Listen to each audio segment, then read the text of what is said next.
Telstar. And welcome to Telstar News. Our news club has just started up, and if you would like to join, please email Maureen Glover or Mr. David Leclerc.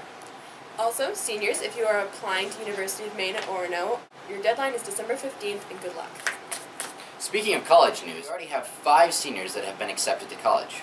First, Maureen Glover has been accepted to Lyndon State College in Lyndonsville, Vermont, to pursue a degree in production and cinema. Katie Merrill has been accepted to the University of Maine in Orono to pursue a degree in education with a concentration in child development and family relations. Anna Tyrena has also been accepted to the University of Vermont in Burlington to pursue a degree in pre-medical studies. Annie Cushman has been accepted to Coastal Carolina University in Conway, South Carolina, and also to the University of New Hampshire Peter T. Paul College of Business and Economics as an undeclared major. And lastly, we have Subin Zhang, who has been accepted to Vitel Nimei International Business School in Nimex-Sedo, France. She is pursuing a degree in hotel management. We also want to wish Subin best of luck as she travels back to South Korea. Congratulations to all of you. And now we have a few announcements concerning the buses. If you ride a bus to town, please see Mrs. Meisner or Mrs. Caruso for a bus note. The bus drivers need a bus note if this is a different address from your normal stop. Also, the late bus is running from 5:15 p.m. MKA is Monday through Thursday. The Future Business Leaders of America would like to congratulate Nicholas Johnson for being elected as their vice president and Elijah Laird for being elected parliamentarian. They are starting their... In addition, FBLA would like to congratulate Nick Johnson, Anna Tyrena, Gabby Stone, Greg Wheeler, and Liam Gallagher for getting on the FBLA State Board. They are now planning the annual Spring Leadership Conference, which is going to be on the 15th, 16th, and 17th of March. Now we're returning to Aislinn with National Honor Society Senior Citizen Thanksgiving Dinner. Thank you, Liam. National Honor Society held a Senior Citizen Dinner Sunday, November 23rd. Here we can see Mrs. Bell, Mrs. Lang, and Zach Wheeler serving. Here's Annie Cushman and Becca Howard taking dessert.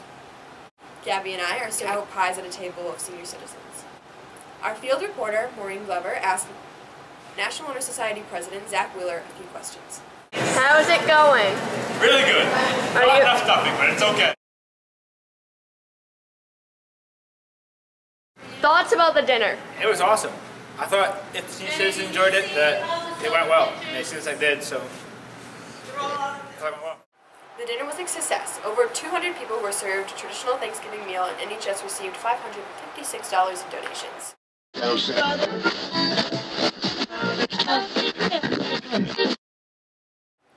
Welcome back to Telstar News. Now to our community service announcements. Community service is always welcome to the Bethel Food Pantry. Also, Interact always needs help with community service. Liam will now bring us our next story. We now go to a late November interview with our new principal, Mrs. Ann Bell. So Ms. Bell, what are your goals for the school year?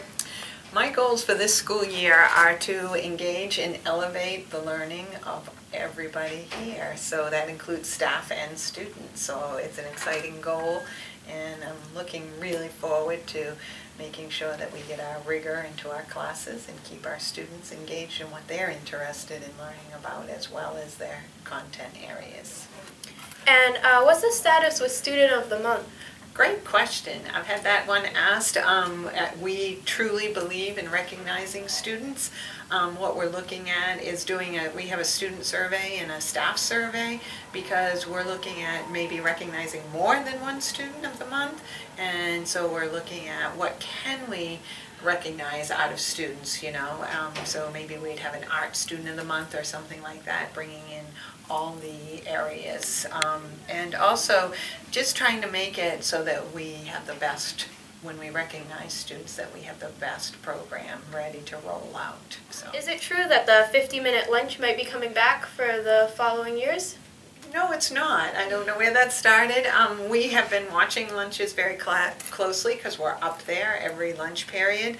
And we see that students are able to finish their lunch in 30 minutes, and usually most are done before that and socialize and have, you know, we have a little football game going on. And the students all seem like they're ready to line up and be out of there even 5 minutes earlier than what we're asking them. So we don't see a need for that, and that would cut into our instructional time, and that's not something that we want to happen. And I heard that a couple of students were asking about using the weight room during class. What are your plans with that? During their academic study hall, yeah, we've started working with Mr. Keene on a process of, how can we have kids in there and also keeping it safe. We need to know where our students are, and if anything happened, which we hope would never happen, but we need to make sure that they know what to do and where to get to the closest adult. So we are working on that, and I think some kids have gotten some passes already, so I'm hoping that that's working, because that's a great room up there. And is Telstar what you expected it to be? Yes and no. I came from a large school, much larger, and also a smaller school. So I had experience in both, so that kind of brought me to this middle area of size. But no, because when the first days, the students have just floored us with how polite they are, and how they don't, when we say good morning, they don't just say good morning back or say, huh, like some students did in other schools. They actually engage in conversation with us, so that's been a delight to have happen here. Other than that, we have a great student body. We're enjoying working with them. I think that they are motivated to have a better and have more pride in their school, and that's what we're hoping to do as well. Mount Abram is holding a historic holiday-inspired community event. There will be a clothing drive, tree trimming, and lodge lighting party. It's free for everyone. It's on December 13th from 4 to 5th. Decorating begins at 4. Craft supplies will be provided and also free. All the clothing will be donated to the local district exchange. Also, Saturday detention, 12 to 6, is rescheduled until 12 to 13. And now we turn to Liam the sports. Winter teams will be operating under new leadership. Sarah Southam, in her third year as a Nordic ski coach, is joined by Wade Kavanaugh in his first official year.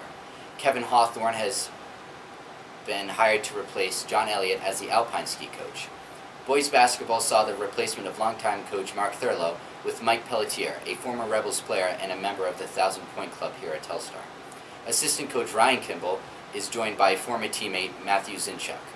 Brian Mills will continue to coach the girls basketball. The boys basketball team won their first game on the 8th at Mount Abram.